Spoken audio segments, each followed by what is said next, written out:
할렐루야. 하나님을 찬양하십시다. 예, 하나님께 영광 돌리십시다.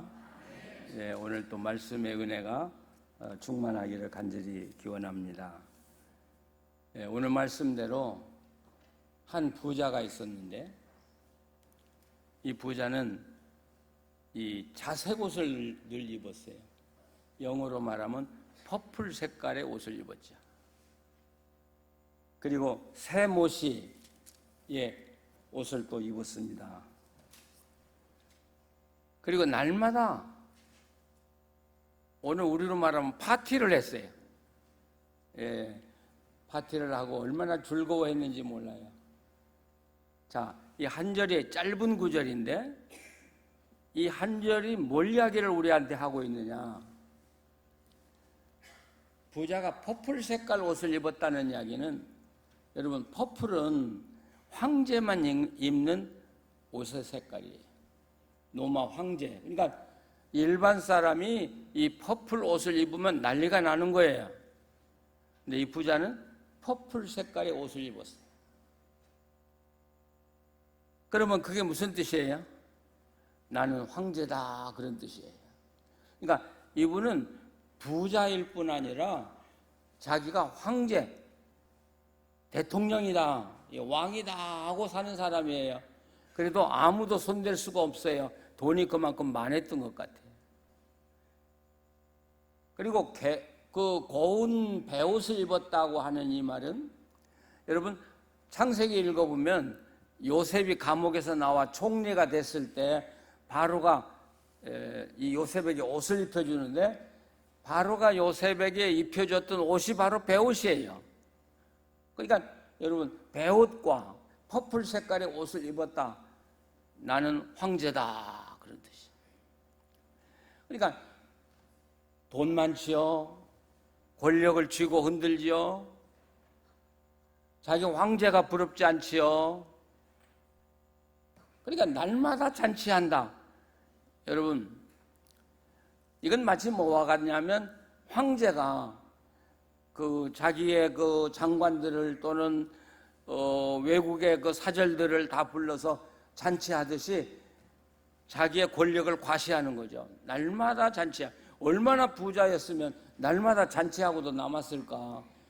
우리는 일생에 한 번도 그렇게 못하는데.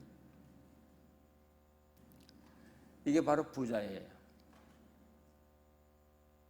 근데 그 집 대문에 거지가 한 사람 있죠? 나사로라는 거지가 있어요. 근데 우리가 확실히 모르지만 나병이다 그렇게 말할 수는 없지만 어쨌든 피부병이 많아가지고 몸을 긁어도 끝이 없는 그런 질병으로 고통을 당하고 있었습니다. 근데 유대인들이 가장 중요하게 여기는 두 가지 법이 하나 있는데, 하나는 안식일법이고 하나는 퓨리티법, 정결법이라는 거예요. 유대인들이 생명처럼 여기는 게 안식일법이에요. 그러니까 이 안식일을 안 지키면 유대 나라에서 쫓겨나요. 쫓겨난다는 말은 안식일을 안 지키면 유대 백성으로 쫓아내버려. 이 말은 너는 이제는 유대인이 아니다, 그런 뜻이에요. 그러니까 유대인의 권리를 다 박탈해버리는 것이고, 두 번째는 정결법이라는 것이죠. 유대인의 그 정체성을 뭘로 결정하냐? 바로 이 정결법을 가지고 따져요. 이 정결법 아주 복잡한 법이죠. 예. 그런데 특별히 몸에 피부병이 생기면 무조건 부정한 사람이에요. 여러분, 부정한 사람은 쫓겨나죠. 공동체에서 쫓겨나, 집에서 쫓겨나요. 또 건강한 사람이 부정한 사람과 접촉을 하면 어떻게 돼요? 8일 동안 집에 못 가요. 직장도 못 다녀요. 그리고 정결 예식을 한 다음에야 비로소 직장으로, 가정으로 돌아갈 수 있는 무서운 병이에요. 그러니까 이 나병은 아니지만 이 나사로라고는 이 환자는 집에서 쫓겨났고 회당에서 쫓겨났고 유대 공동체에서 쫓겨난 사람이 너는 유대인이 아니야. 부정한 사람이야. 그러니까 이 나사로는 어디 가서 구걸도 못해요. 왜? 사람 접촉하면 그날로 접촉한 사람이 부정하게 되니까. 그러니까 여러분 나병 환자 아시죠? 나병 환자는 사람, 그 당시에 유대법에 나병 환자는 건강한 사람들이 사는 마을에 갈 수가 없어요. 만약 나병 환자가 있는데 건강한 사람이 나병 환자에 가까이 오면 나병 환자는 소리쳐야 돼요. 부정하다, 부정하다 그러고 소리쳐야 돼요. 예. 나한테 접근하지 말라고 소리쳐야 돼요. 그러니까 어디 가서 얻어먹을 수가 없잖아요. 사람을 접촉할 수가 없으니까.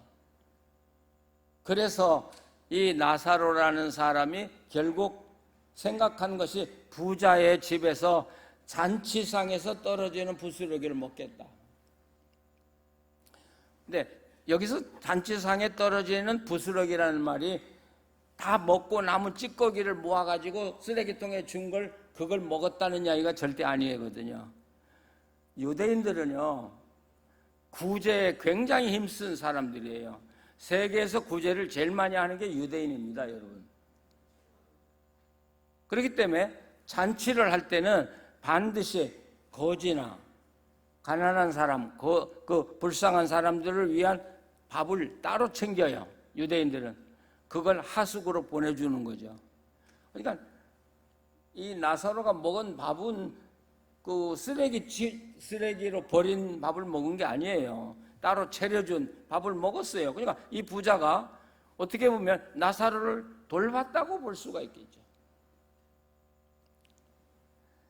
그런데 이 성경을 보면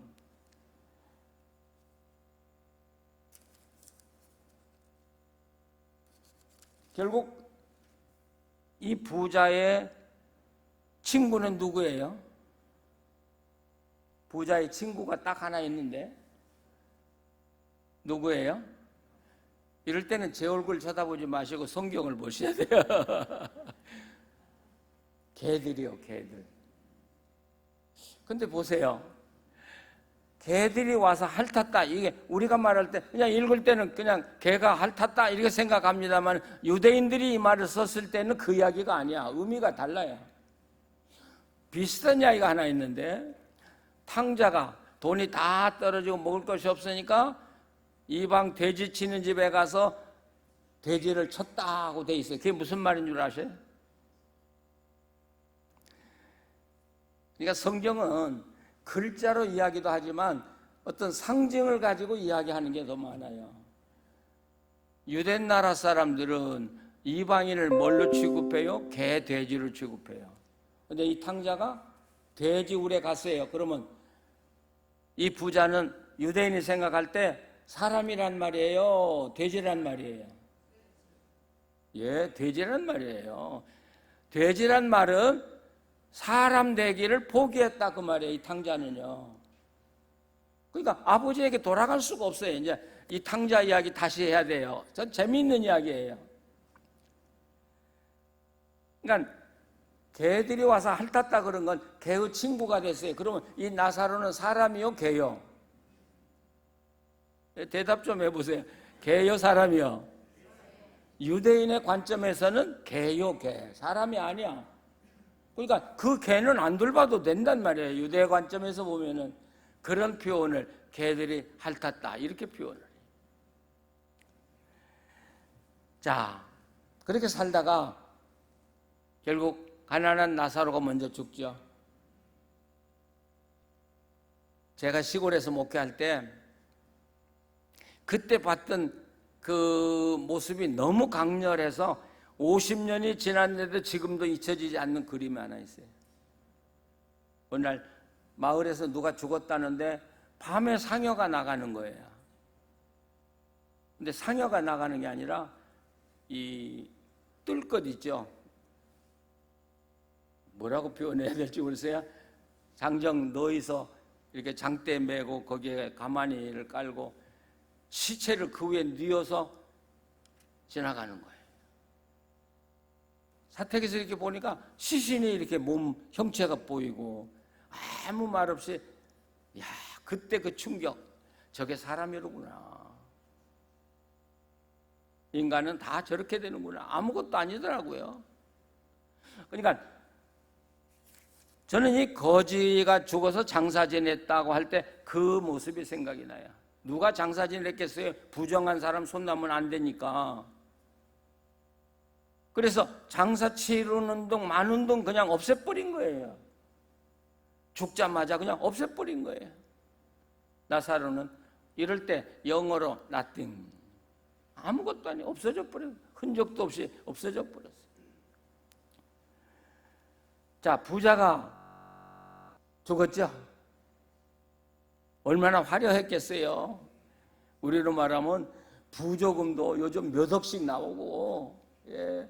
그 나라에 그 권력 있는 사람 뭐 이름 좀 내는 사람들은 얼마나 많이 왔겠어요. 야, 나도 저렇게 죽었으면 소원이 없겠다 할 만큼 호화로운 잔치를 했어요. 그런데 막상 부자가 눈을 떠보니까 자기가 지옥에 떨어진 걸 알았어요. 여러분, 부자가 얼마나 놀랬겠어요. 이 부자가 생각하기를 자기는 천당은 맡아놓은 당상이야. 뭐 자기는 뭐 틀림없이 천당 갈 줄 알았어요. 근데 자기가 지옥에 떨어졌고 지옥에 반드시 있으리라고 생각한 나사로는 아브라함의 품에 있다라는 것이죠. 이 아브라함의 품에 있다는 이 표현이,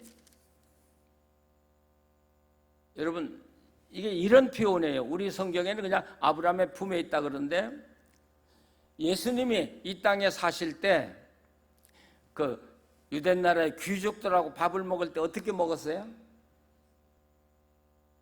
비스듬히 누워서 먹어요.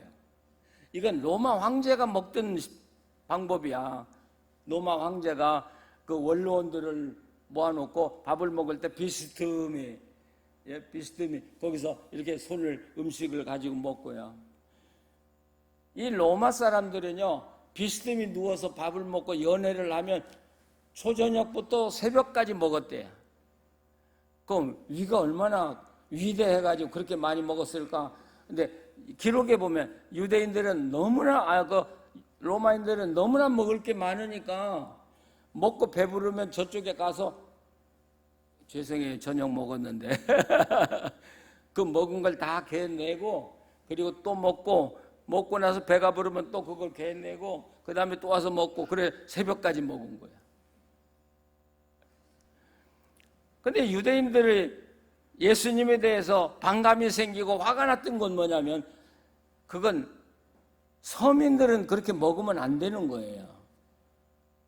우리가 이렇게 비스듬히 먹었다고 그러면 누구나 그렇게 먹은 줄 알았는데, 이거 서민들은 그렇게 먹은 게 아니라 이스라엘의 귀족들만 그렇게 먹었는데, 예수님이 세리라든지 이런 그 서민들을 데리고 자꾸 귀족 행사를 하니까 유대인들이 뿔이 난 거예요. 도대체 저 사람은 도대체 왜 우리에게 반항하는 거야? 예? 거러지 그 쓰레기 같은 사람 데리고 밥을 먹어. 그런데 이 부자가 눈을 떠 보니까 아브라함의 품에 나사로가 누워있더라. 그게 누워있다는 말이 아니라 비스듬히 앉아서 귀족처럼 밥을 먹고 있더라. 이 말은 나사로가 하늘나라의 잔치에 참여하고 있더라는 것이죠. 여러분, 얼마나 놀랍겠어요? 한번 생각을 해보세요. 지금 여러분 천국 갈 자신 있어요? 함부로 말 못할걸. 근데 만약에 내가 지옥에 떨어졌다고, 눈을 떠보니까 내가 지옥에 있다고 만약 했다면 여러분 어떻게 되겠어요? 야, 이건 상상도 하기 싫어요. 상상도. 자, 그러면 제가 묻고 싶어요. 부자가 왜 지옥에 떨어졌을까요? 이 부자는요, 자기가 천국 가리라고 장담한 사람이에요. 확신하고 산 사람이에요. 근데 자기가 지옥에 떨어졌거든요. 왜 부자가 지옥에 떨어졌을까? 지금 뭐 생각을 하고 계신 거예요? 아니면 제가 대답을 주기를 기다리고 계신 거예요? 제가 그 캘리포니아에 사는 마을이 그 나고나우즈 시니어 센터라고요. 거기서 제가 노인들 성경을 가르쳤어요. 네, 그 마을에 한국 시니어는 65세 이상 된 사람인데 그 마을의 평균 연령은 보통 78세거든요. 근데 한국 사람들이 한 1,300명 정도 살아요. 우리 목사들 한 60명 사는데 그 마을은 대단한 마을이에요. 신분을 밝히지 않아요. 근데 그 마을의 70% 이상은 의사, 간호사고요. 교수고요. 또 법관이 있고요. 참모총장도 있고요. 그러니까 거기서는 당신은 한국에서 뭐 했어? 감히 물으면 안 되는 마을이에요. 근데 거기서 이제 성경을 제가 가르쳐 주는데 저는 성경을 공부하면서도 계속 묻거든요. 그러니까 처음에는 묻지 말고 당신 할 이야기만 해라. 우리는 들을 것만 듣고 가겠다 그러더니 나중에는 제가 자꾸 물으니까 대답을 안 할 수가 없잖아요. 근데 끝나고 그래. 목사님 고맙습니다. 그래서 왜요? 그러니까 생각하지도 못한 평생 생각하지도 안 했던 이야기를 계속 질문하니까 머리가 아프더래요. 처음에는요. 근데 계속 생각하니까 머리가 환해지면서 치매가 예방이 됐다는 거예요. 여러분 제 질문이 여러분 치매도 낫게 해주는 거예요. 그러니까 계속 굴려야 돼. 머리를 뇌를 편하게 하면 여러분 치매 걸려요. 왜 부자가 지옥 갔어요? 왜? 여러분 중에 이렇게 말할 거예요. 거지가 불쌍한 거지가 있는데도 부자가 날마다 잔치하면서도 거지를 돌보지 않았는데 어떻게 천국 가겠냐? 그렇게 말할 수 있겠죠? 근데 성경에는 너희들이 올바른 행위를 해서 행위로 구원받은 사람이 있다는 말이 한마디가 없어요. 행위로는 절대로 구원받을 수 없다. 물론 믿음 다음에 그 다음에 행위가 삶이 따라야지만 그러나 믿음 없이 행위로 구원받는 사람은 이 땅에 없어요. 그러면 불쌍한 나사로를 돌보지 않았기 때문에 지옥 갔다는 말은 틀린 말이거든요. 자, 그러면 나사로 왜 지옥 갔어요? 이 부자가 왜 지옥 갔어요? 자, 이제 말문이 터지시네. 뭐라고요? 쉽게 말해서 하나님을 안 믿었나 보죠. 예수님을 안 믿었나 보죠. 상당히 신학적인 대답이에요. 자, 그런데 제가 반문하고 싶어요. 그런데 이 부자가 아브라함을 부를 때 뭐라고 불렀어요? 아버지 아브라함이야 이렇게 불렀어요. 그 삭개오 이야기, 예수님이 삭개오 집에 들어갔을 때 예수님이 삭개오 보고 뭐라고 하냐면 너도 이제부터는 아브라함의 자손이다 이렇게 이야기해요. 그러니까 그전에는 이 삭개오는 유대 공동체에서 쫓겨나서 아브라함의 자손이라고 하는 게 끊어져 버린 거예요. 너는 아브라함 자손 아니야. 아브라함 자손 아니면 비록 유대인이라도 아브라함을 아버지라고 부를 수 없어요. 그럼 이 부자가 아브라함을 향해서 아버지하고 불렀다는 이야기는 여러분 이건 정통 유대인이었다는 이야기예요. 이 부자가 정통 유대인. 그러니까 유대 관습에 의하면 신앙에 의하면 정통 유대인은 100% 천국 가야 돼. 근데 왜 지옥 가? 자, 계속 지금 문제가. 근데 왜 지옥 가요? 정통 유대인인데 여러분 정통 유대인은 제가 이제 뉴욕에서 이스라엘을 가게 됐는데 제 옆에 정통 유대인이 앉아 있었어요. 그러니까 얼마나 기회가 좋아. 이분에게 내가 나사로 이야기를 좀 물어봐야 되겠다. 그래서 정통 유대인이란 어떤 사람이냐 이렇게 물었어요. 정통 유대인. 그랬더니 정통 유대인은 회당의 예배에 빠지지 않을 것. 두 번째, 성경 배우는 일에 게으르지 않을 것. 세 번째, 어려운 사람을 반드시 구제해야 될 것.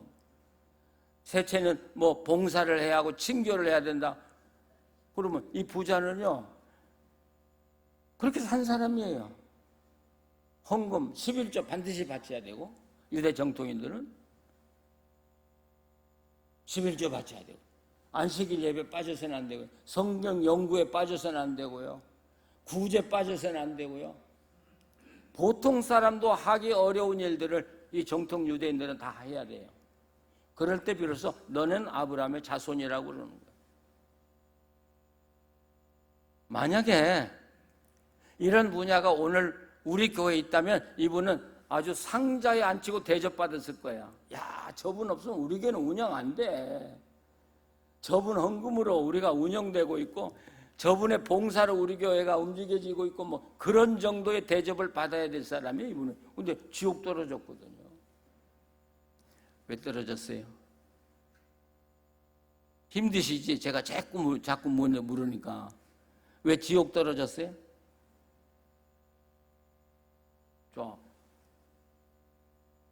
어려운 사람 돌보지 않았다고 지옥 갔다는 것도 말이 성립이 안 된다고 그랬고,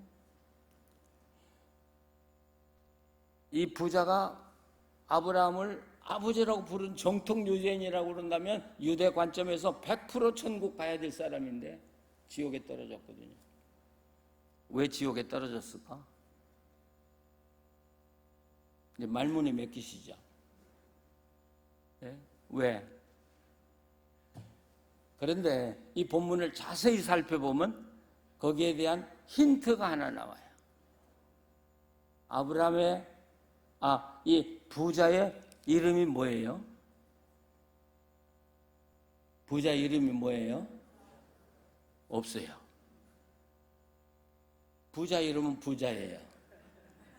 그러니까 여러분, 천국에 갔는데 네 이름 뭐지? 그러니까 그러면 천사가 생명책을 보고 부자는 없다. 너는 지옥에 가라. 그래야 될 거예요. 여러분 조심해야 돼요. 내가 평생 나는 목사요 하고 살면 전국에서 심판대 앞에 가서 내 이름이 뭐냐 그러면 제가 목사인데요 그러면 목사 이름 찾아보면 생명책이 없어. 그럼 그 사람 어디로 가야 돼요? 지옥 가야 돼요. 내가 장로 하고 산 사람 전국에서 당신 이름 뭐예요? 저 장로인데요? 아무리 봐도 장로는 없는데? 그럼 넌 지옥 가. 이 부자는 이름이 없어요. 이름이 없어요. 근데 나사로라고 이름을 내가 불러버렸는데 이름이 있어요? 없어요? 끝났네. 이름이 있다는 이야기는 예수님이 나사로를 알고 계신다는 말이야. 알아준다는 말이에요. 시편 1편에 보면 하나님이 사랑하는 사람은 하나님이 알아준다고 이야기해요. 알아준다. 우리 신앙생활 여러분 잘하려고 노력하시는 거 알아요. 제가 이 성주 제일교회 와서 오늘 우리 목사님들이라든지 사모님들도 이렇게 참석하니까 더 힘이 있어 좋은데, 여러분이 정말 간절히 사모하고 찬양하고 기도하고 예배드리는 모습이 감동스러워요. 제가요. 정말 여러분에게 감사드려요. 근데 신앙에서 가장 중요한 게 뭐예요? 요즘에 우리는 예배자입니다 뭐 그런데 예배자가 뭐 그렇게 자랑스러워요? 신앙에서 가장 중요한 게 뭘까요? 여러분 놀랍게도 하나님이 나를 알아주느냐 안 알아주느냐의 문제. 제가 목사가 아무리 제가 유명한 목사라고 해도 하나님이 너 모른다 그러면 저는 아무것도 아니에요. 아무것도 아니에요. 내가 아무리 교회 봉사 많이 한 장로 집사라고 하고 권사라고 할지라도 하나님 나 너 모르는데 그러면 저는 아무것도 아니에요. nothing이에요. 그러니까 신앙생활에서 가장 중요한 것은 믿음일 수 있지만 그 믿음을 하나님이 인정해 주느냐 안 하느냐 하는 게 가장 중요한 거예요, 여러분. 믿으십니까? 그러니까 죄송해요. 여러분 중에 그런 분은 없겠지만 설치지 마세요. 제 평생 50년, 60년 교회에 섬긴 사람 아니에요. 근데 섬기다 보면 하나님이 저 사람은 좋아하시겠다 하는 사람이 있고 저 사람은 하나님이 좀 모르실 것이다 하는 사람이 있어요. 그게 다는 아니겠지. 제가 하나님 아니니까. 그러나 느낌이 와요. 그리고 그분의 결과를 쫙 끝까지 살펴보면 거의 제가 생각한 것이 틀림이 없어요. 자, 여러분 한번 반성을 해봐야 돼요. 열심히 사셨죠? 열심히 예배하시고 기도하시고 전도도 하시고 봉사하시고 헌금도 하셨죠? 예수님이 당신을 알아주실까? 모른다고 할까? 여기에 걸려 있어요, 여러분. 아무리 내가 봉사 많이 하고 헌신적으로 했다고 할지라도 하나님이 나 너 몰라 그러면 여러분 아무것도 안 해요, 나는요. 제가 청주에 어느 장로님 이야기 들었는데 이 장로님이 사업을 하면서 돈을 많이 벌었더라고요. 그때는 이제 집사였는데, 안수 집사인데 헌금도 많이 하고요. 그러니까 그 교회에서는 이분을 하늘처럼 받들었어요. 근데 이분은 항상 어디 가면 늦어요. 그래서 음악회 가도 암표를 사서 들어갔고 경기장에 가도 암표를 사서 들어갔고 근데 자기가 죽었는데 하나님 앞에 이제 심판대에 섰더라는 거예요. 자기 이름을 대니까 하나님이 네 이름이 없다고 모른다고 그러시더라는 거예요. 그래서 자기가 돌아서서 여기 암표 장사 없습니까? 없더래요. 천국에는 암표 장사가 없더래요. 그래서 사정했다는 거 해주시면 이제는 제가 생명을 바쳐 주님을 섬기겠습니다. 그래서 되돌아와서 결국은 살아났는데 이분이 살아난 후에는 정말 진실한 크리스찬, 이제 설치는 크리스찬이 아니라 내가 헌금 이 교회에서 제일 많이 하고 내 봉사 많이 교회 운영한대 하는 장로나 일꾼이 아니라 이제는 자기 이름은 감추고 누구만 알아주면 돼요? 우리는 거꾸로 살아. 사람들이 알아주기를 바라요. 하나님이 알아주는 것은 관심 없어. 요즘 한국교회가 더 그렇게 돼버렸잖아요. 이 부자는 하나님 모른다고 그랬어요. 예수님이 이름을 안 불러. 자, 그러면 부자 되고 싶어요? 나사로 되고 싶어요? 주일학교에서 선생님이 동화를 했어요. 그리고 아이들에게 물었어요. 이 두 사람 중에 어떤 사람 되고 싶냐? 그러니까 살아서는 부자 되고 싶고요. 죽어서는 나사로 되고 싶고요. 그렇게 대답했대요.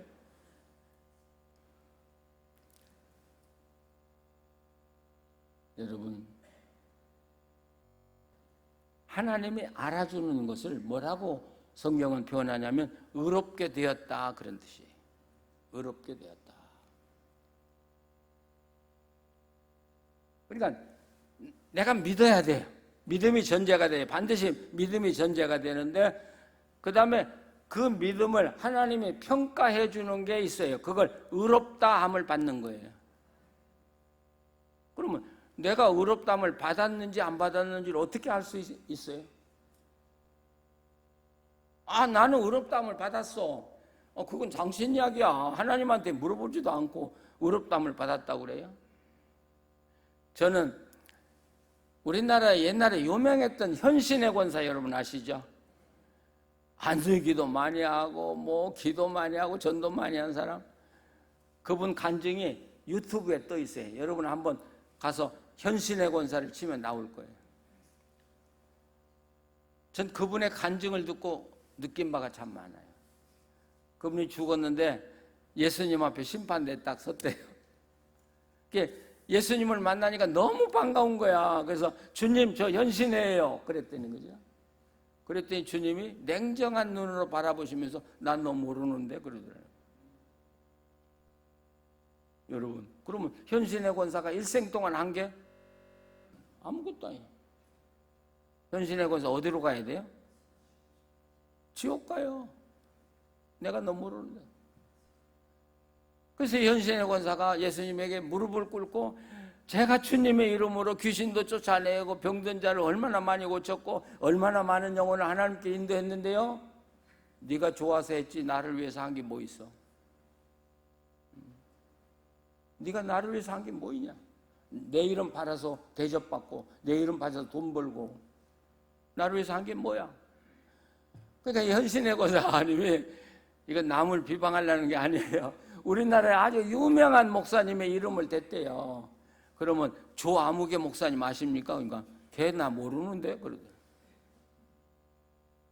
또 누구 아십니까? 그러니까 나 모르는데. 한국에서 유명한 손꼽히는 목사들을 하나님은 모른다고 그러시더라는 게 주님은. 그래서 다시 자기를 세상에 보내달라고 해서 세상에 와서 제일 먼저 찾아간 게 바로 그 이름 있는 목사님 찾아가서 내가 하나님 앞에 주님 앞에 갔는데 주님이 당신 모른다고 합디다. 회개하시오. 그분이 그 일하고 죽었어요. 그래서 그 현신의 권사가 하여튼 돈 많이 모았던 것 같아요. 도봉산 아래 12만 평의 땅을 가지고 있었어요. 그러니까 그 돈은 뭐 어마어마한 돈이죠. 그 돈을 북한 선교를 위해서 하나님께 다 바쳤어요. 하나님 앞에 서 보니까 자기가 모은 돈이 아무 의미가 없거든요. 아무 가치가 없거든요. 여러분, 그러면 의롭다함을 받았다고 하면 증거가 있어야죠. 여러분, 남들은 어떻게 생각하는지도 아무 관심이 없고 자기 혼자 도취돼서 살아가는 사람을 심리학에서 뭐라고 그래? 나르시스트라고 그래. 나르시스트. 공주병 걸린 사람, 자기 도취에 산 사람. 그러니까 어느 심리학자가 그렇게 있어요. 한국 교인 중에 나르시스트들이 너무 많다. 이분은 아주 날카롭게 이야기했어요. 하나님의 생각은 물어보지도 않고 자기들이 구원받았다고 하는 교인들이 너무 많다는 거예요, 한국 교회에. 그러면 내가 구원받았으면, 의롭다함을 받았으면 증거가 있어야죠. 자, 증거 대보세요. 우리가 대학 입학 시험을 보든지 또는 회사에 입사 시험을 봤으면 내가 답을 쓰고 내가 합격증을 발행하나요? 나 시험 잘 봤어. 그래서 나 합격했어. 그런 사람을 나르시스트라고 그래요. 지금 우리가 그런 판이에요, 지금요. 내가 믿었으니까 나 구원받았어요. 채점관인 하나님은 아무 관심도 없고 내가 믿었으니까 내가 구원받았대. 저도 이것 가지고 고민 참 많이 했어요. 그럼 내가 구원받았던 증거가 있어야 될 텐데 그 증거가 뭐냐? 그랬더니 로마서 8장을 보니까, 여러분 시간이 없어서 제가 못 읽습니다만 집에 가서 다시 한번 읽어보세요. 하나님의 성령이 내 안에 없으면 너는 하나님의 사람이 아니다 하고 돼 있어요. 확실하죠? 그러면 하나님이 나를 의롭다고 여겨주는 것의 증거가 뭐예요? 성령님이 내 안에 오신 것이에요. 가장 중요한 건 지금 성령이 내 안에 계시냐 안 계시냐는 거예요. 자, 신약성경 요한 1서 4장을 한번 보세요.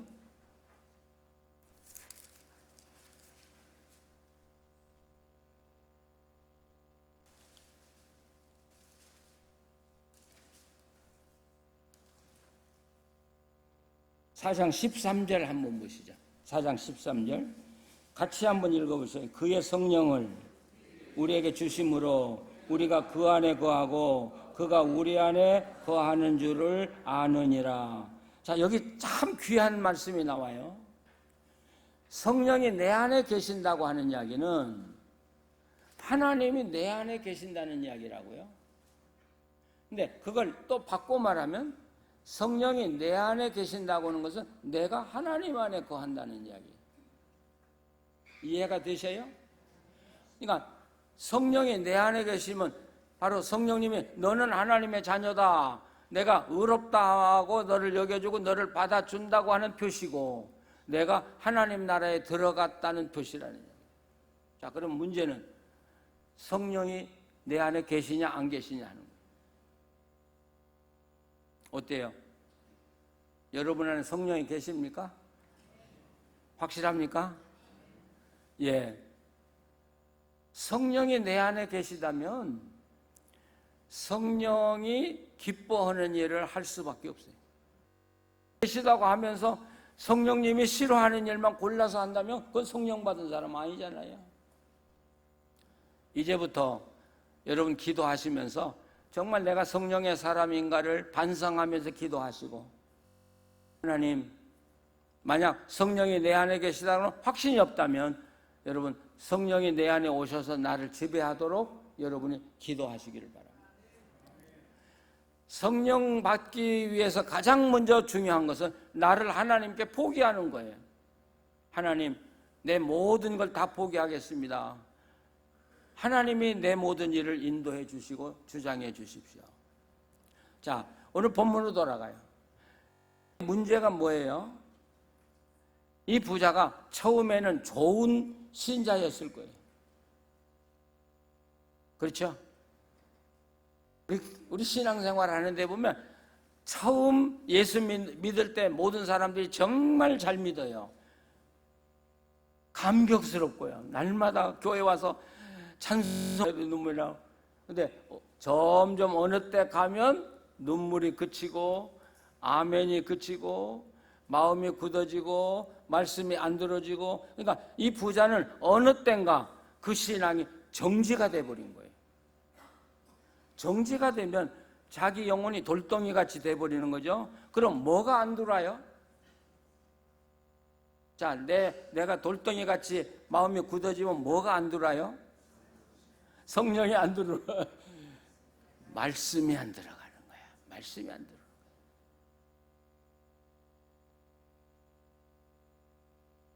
하나님이 우리에게 오실 때 뭘로 오셔요?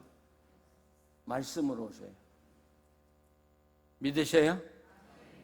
말씀으로 오셔요. 제가 50년 동안 하나님하고 함께 살아봤다니까요. 제가 부목사 했어요. 미국 갔다 와서 이제 지방에 부목사를 있었는데, 교회에서 저를 그 교회 후임자로 약속을 하고 저를 오라고 해서 갔어요. 근데 있어 보니까 아니더라고요. 그 담임 목사님 아직 건강한데 제가 있으니까 빨리 당신 돌아가라고 하는 것 같고요. 내가 괜히 죄진 것 같고. 그래서 제가 하나님, 이건 아닌 것 같아요. 저를 딴 데 보내주세요. 근데 제가 갈 데가 없잖아요. 어젯밤에도 이야기했지만 저는 제가 누구에게 부탁해서 안 가겠다고 하나님께 서약했기 때문에 그렇게 할 수가 없다고요. 하나님, 여긴 아닌 것 같아요. 저를 딴 데 보내주세요. 그런데 어느 날 토요일 날 새벽에 하나님이, 근데 여러분 몇 시에 깨세요? 보통 눈이 몇 시에 뜨셔요? 새벽에 4시 반, 어떤 분은 5시. 근데 여러분 상식적으로 이걸 아셔야 돼요. 여러분이 깨는 시간이 5시라면 깨기 30분 전하고 깬 후에 30분이 가장 중요해요. 왜? 그때 하나님이 여러분을 찾아와서 말씀하시는 경우가 아주 많아요. 아시겠어요? 저만 그런 줄 알았더니 그 영국의 C.S. 유명한 영성신학자들이 그 이야기를 다 했어요. 그래서 아, 나만 그런 줄 알았더니 모든 사람들이 다 똑같은 경험이로구나. 그러니까 4시 반에 빨딱 일어나지 마시고, 특별히 내가 기도 제목이 있으면 4시 반, 5시 깨려면 4시 때 이제 의식이 돌아오면 누워서 가만히 우체통 점검하듯이 내 머리를 점검해. 하나님 통신이 왔는가 하고. 근데 토요일 날 바로 그 새벽에 하나님이 저한테 너 서울 동일교회로 가라 그러는 거예요. 하나님의 약속은 항상 말씀이 먼저 온다는 사실을 꼭 기억하셔야 돼요. 말씀이. 그러니까 지금 여러분 설교 듣고 있습니다마는 하나님 말씀 듣고 있는 거예요. 근데 예배 드리고 1시간 지났지만 아무것도 얻은 게 없으면 여러분 예배 헛것들인 거예요. 말씀이 심어지지 않았어요. 기적은 말씀이 먼저 심어지고 그 심어진 말씀을 키울 때 기적이 일어나는 거고, 거기 하나님이 놀라운 역사가 일어나는 거죠. 근데 하나님이 너 동일교회 간다. 근데 동일교회가 어딘지를 제가 어떻게 알아요? 동일교회가 한두 개예요. 그런데 제가 깨어서 저희 집사람은 여보, 하나님이 나보고 동일교회 가라고 그래. 그러니까 우리 집사람이 웃더라고요. 제가 정신이 좀 돈 사람처럼 보였던가 봐요. 그래서 아니, 하나님이 나한테 말씀했다고. 그렇게 이제 끝났어요. 근데 토요일 날 기도 공보가 오지 않아요. 근데 거기에 서울 동일교회로 포항제일교회 이종윤 목사가 위임 목사로 4월 며칠 날 부임한다고 신문에 났어요. 우리 집사람이 그걸 딱 보더니 나보고 꿈깨. 그 이종윤 목사 저하고 친구거든요. 그러면서 우리 집사람이 이종윤 목사가 4월 며칠 날 위임 목사로 부임한다고 됐는데 당신 어떻게 당신이 간다고 그래? 야, 난감하더라고요. 하나님이 분명히 나한테 동일교회 가라고 하셨는데, 근데 보니까 한 달이 남았어요. 그래서 제가 저희 집사람 보고 여보, 한 달 남았어 아직. 그러니까 기다려봐. 한 주가 가고 2주가 갔어요. 근데 2주 셋째 주가 지났는데 기도 공부가 토요일 날 와서 딱 펼쳐보니까 이종윤 목사가 동일교회에 부임하지 않기로 결정했다고 났어요. 그래서 제가 저희 집사람 보여주고 봐, 이종윤 목사가 안 간다고 돼 있잖아. 그럼 누구 차례예요? 대답 하나도 안 하시네. 신뢰를 안 하시는 거죠. 그런데 그 주간에 서울에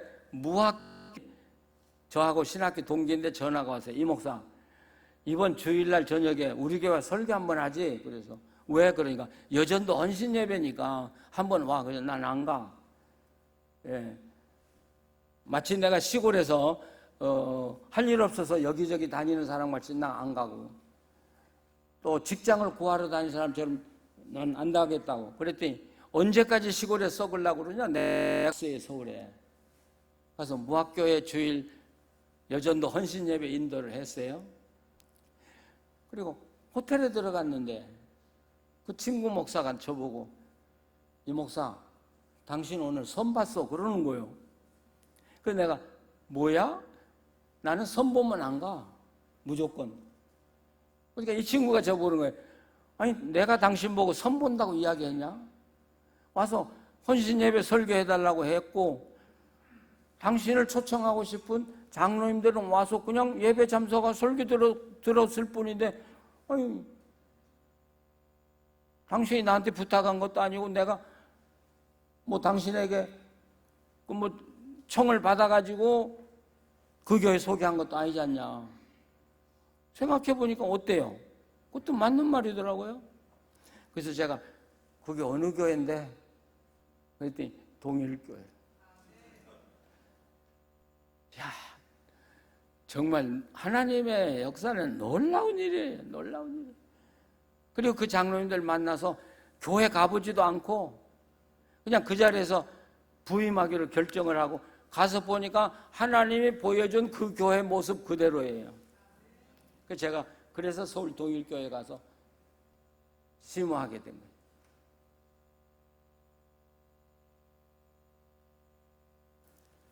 우리가 하나님 은혜 받기 전에, 하나님의 기적을 체험하기 전에 뭐가 필요하다고요? 말씀이 나에게 먼저 와야 된다. 그래서 여러분, 말씀의 부흥이 일어나야 돼요. 그 교회가. 말씀의 부흥이. 여러분 가정에 말씀이 꽉 차야 돼. 설교 듣고 그 설교를 통해서 하나님의 약속을 받아야 돼요. 그 집에 가서 내가 오늘 약속을 받았다, 우리 함께 기도하자. 그럴 때 말씀의 부흥이 그 가정에 일어날 때 그 가정에서 예수님의 역사가 일어나기 시작하는 거예요. 믿으십니까? 그래서 그 교회가 부흥할 거냐 안 할 거냐를 뭘로 하냐? 말씀을 얼마나 사모하느냐에 따라서 부흥과 그렇지 않음을 결정할 수 있다. 여러분 교회 부흥할 것 같아요? 안 할 것 같아요? 말씀의 부흥이 먼저 일어나기를 바랍니다. 그러니까 목사님들 책임도 있어요. 우리 김 목사님한테 부담 주려는 건 절대 아니고요. 목사님들 책임이 있어요. 내가 설교를 전할 때 누군가는, 교인들 중에 누군가는 나를 통해서 하나님의 음성을 들어야 돼요. 그래야 설교가 되는 거예요. 내가 아무리 혼자 잘했다고 해도 교인들은 오늘 아무 하나님의 음성 들은 적이 없다 그러면 내가 잘못한 거예요.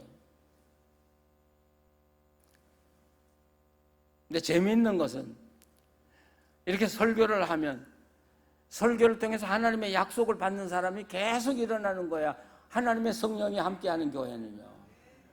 계속 일어나요. 제가 버밍엄이라는 데 가서 집회를 했는데 다 끝났는데 어느 젊은 부부가 저한테 왔어요. 목사님, 사실 저는 집회가 있어 들어왔는데 오늘 목사님을 통해서 응답받았어요.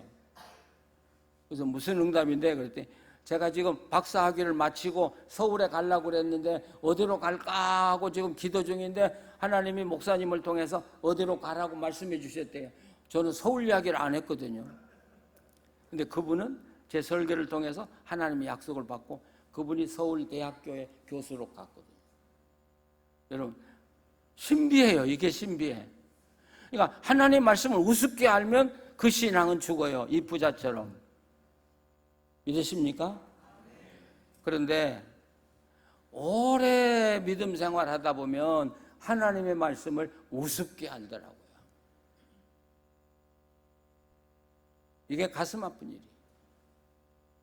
솔직히 말해서 교회에서 하나님의 말씀을 제일 우습게 하는 사람들이 누구요? 대답하지 마세요. 목사. 장로님들, 권사님들, 오래된 안수 집사님들, 오래된 분들은 문제가 있어. 늙은 닭이라고 자꾸 이야기하는데 하나님 말씀에 대한 기대가 없어요. 여러분, 씨 뿌리는 비유가 있잖아요. 씨를 뿌린다고 할 때 그 씨가 뭐예요? 천국의 씨앗이요. 그 씨가 사람에게 떨어져야 그 마음속에 천국이 이루어지기 시작하고 하나님 역사하기 시작한다는 이야기예요. 그게 씨 뿌리는 비유예요. 처음에는 옥토였어요. 근데 계속 씨를 받고 그걸 귀하게 여기지 않다 보니까 내 밭이 가시떨기가 돼버리고 나중에는 길가가 돼버린 거예요. 지금 오래된 교인들 중에 길가된 분들 너무 많아요. 길가된 분들은 천국에 못 가요. 제가 자신 있게 이야기해요.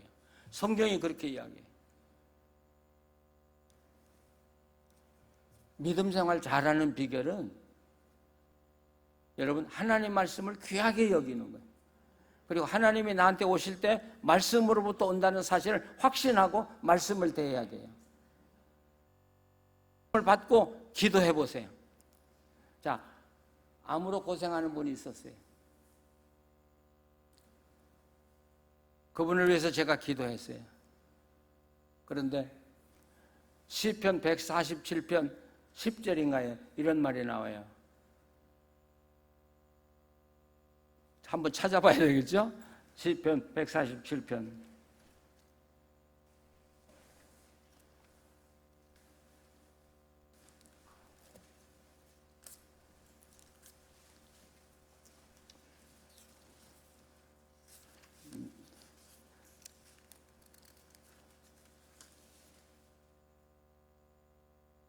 147편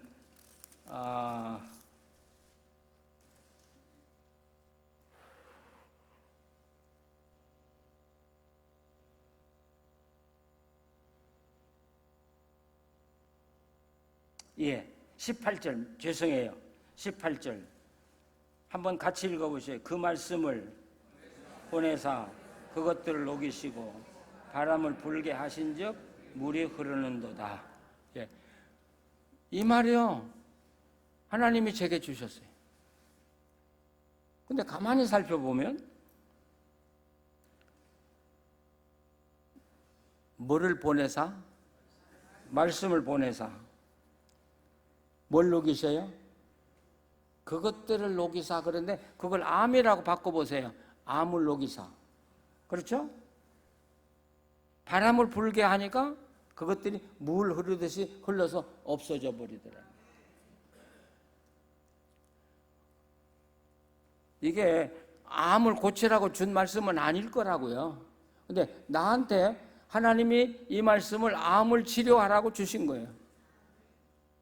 이 말씀을 놓고 기도하고 그분에게 이 말씀을 주었어요. 근데 그분이 이 말씀 놓고 기도하고 나왔어요. 이 말씀 가지고 많은 병자 고쳤어요, 제가요. 여러분,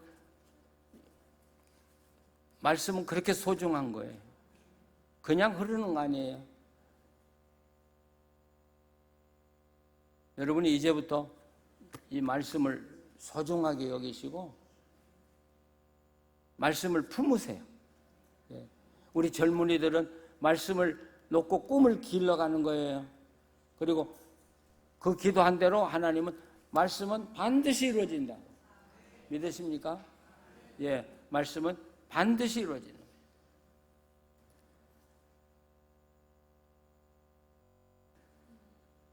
여러분, 세계의 역사를 보면, 기독교 역사를 보면 GDP가 2만 불이 넘어가면 교회가 죽어요. 신앙이 죽어요. 왜 그럴까? 저는 그거 참 고민이 많았어요. 지금 우리나라가 거기 딱 걸렸거든요. 근데 점점 교회가 힘을 잃어버리고 기도가 힘을 잃어버리고 말씀이 약해지고 그러잖아요. 왜 그럴까? GDP 2만 불이 되면 왜 신앙이 죽고 교회가 기울어질까? 제가 알았어요. 2만 불이 되면 살만하게 돼요. 돈 때문에 구애받지 않아요. 그리고 지금 우리나라도 뭐 웬만큼 아픈 건 병원에 가면 다 나아요. 그렇죠? 그러니까 요즘 젊은이들, 돈 있는 사람은 어디에 생각이 집중해 있어요? 교회 오고 싶어요? 아니면 돈 가지고 여행하고 싶어요? 돈 쓰고 싶은 거예요. 이제는 하나님이 더 필요 없다고 생각하는 거예요. 이제 내가 요구하는 거 다 가졌다는 거예요. 여러분, 그 생각 가지니까 결국 신앙이 죽어버리고 말씀이 힘을 잃어버리고 말씀을 귀하게 여기지 않고 교회가 기울어지기 시작하는 거예요. 어느 게 귀해요? 돈 가질래요? 아니면 하나님 주시는 평화를 맛보실래요? 다윗은 하나님과 함께 산다는 게 얼마나 소중한가를 알았어요. 그래서 시편 4편 7절에 주께서 내 마음에 두신 기쁨은 그들의 곡식과 새 포도주가 풍성함 더합니다. 이렇게. 이 말은 옛날 이야기니까 다윗의 한 이야기. 오늘 우리말로 말하면 은행에 10억이 있는 것보다 주님 안에서 누리는 기쁨이 더 나한테는 귀합니다. 그런 뜻이에요. 그렇습니까? 거짓말. 10억이 더 좋지. 뭐 주님하고 같이 사는 게 뭐가 그렇게 귀해요? 이게 오늘 우리들이에요. 그 선에 걸렸어요. 그 말은 우리 신앙의 목표가 2만 불밖에 안 되더라는 거예요. 그 이상은 우리가 못 보더라는 거예요. 그것만 가지면 다 가진 줄 알더라는 거예요. 여러분, 신앙의 차원을 높이시기 바랍니다. 이 부자가 거기 걸린 거예요. 돈 많고요. 부러운 거 없고요. 권세 누리고요. 그러니까 하나님 필요 없는 거예요. 형식적인. 그래서 이런 신자를 뭐라고 그래요? 명목상의 신자라고 그러는 거예요. 명목상 굉장히 훌륭한 신자야. 근데 하나님 보실 때는 깡통이죠. 그래서 그 영어 속담에 속담이 있어요. Nothing came from nothing. 어려운 이야기 아니에요. 아무것도 없는 것은 아무것도 없는 데서 나온다. 그러니까 이 말을 우리가 다시 말하면 아무것도 노력하지 않고 심지 않은 것은 아무것도 거둘 수가 없다고 말해요. 하나님 말씀을 내 가슴에 심지 않고 뭐가 나오리라고 기대하지 말라는 거예요. 아무것도 안 나온다는 거예요. 왜? 아무것도 안 심었으니까. 근데 돈 봉급이 좀 올라가면 그다음부터 하나님을 우습게 하는 거죠, 우리가. 돈이 최고야. 우리 정신 차려야 돼요. 저는 하나님과 약속 참 많이 한 사람이에요. 결혼하고 약속을 또 하나님한테 뭐라고 했냐면, 하나님, 제가 은행 통장 없이 일생을 살겠습니다. 근데 지금은 통장 없이는 못 살잖아요. 근데 어쨌든 하나님이 돈을 쌓아놓고 살도록 주시지 않더라고요. 저희 집 사람은 58년 동안. 그런데 돈이 모자라 본 적도 없고 남은 적도 없고 쓰려고 할 때 모자라서 못 줘본 적이 없고 아이들 못 가르쳐. 누가 부자예요? 아니면 50억 은행에다 놓고 그것 때문에 늘 걱정하고 사는 사람하고, 저는 58년 동안 아무것도 없는데 하나님이 모든 거 다 그때마다 적절하게 채워주고 돈이 빠져나갈 구멍은 다 막아주시고, 어느 거 선택할 거예요? 그래도 돈이야? 제가 살아보니까 하나님의 금고가 최고야. 거기에다 뭘 주셔요?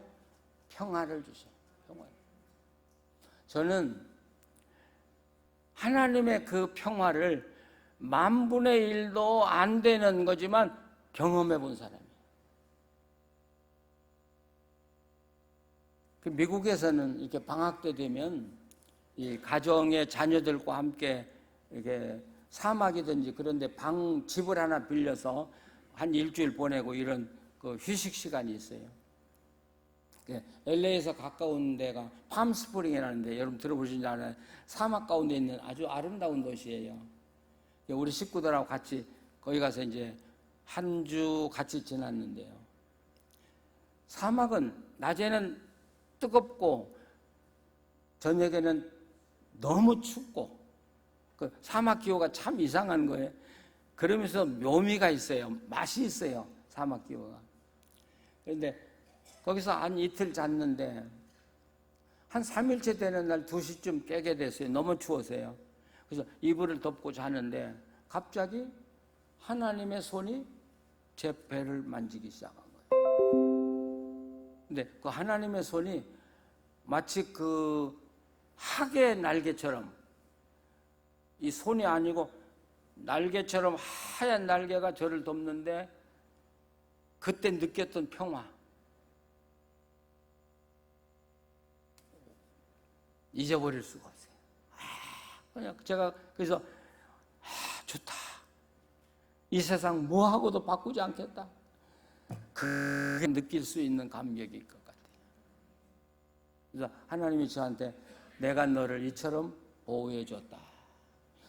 우리가 하나님의 음성 듣는 방법, 내일 저녁 제가 다시 한번 해보려고 그래요. 근데 하나님은 미래를 과거로 이야기해요. 여호수아 1장에 보면 네가 내 말대로 하면 이런 도시를 다 점령할 것이다. 그래야 맞죠?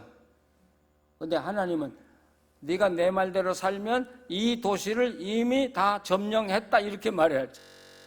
하나님 문법을 잘 모르시는 것 같아요. 내가 너를 이렇게 보호해 줬다 말은 이건 앞으로도 내가 너를 보호할 거다고 하는 이야기. 저는 지금도 어려움 당하면 하나님 저 보호해 준다고 하시지 않았어요? 그러면 끝이야. 그 후에도 하나님이 저를, 우리 가정 전체를 정말 아름답게 보호해주고 계시거든요.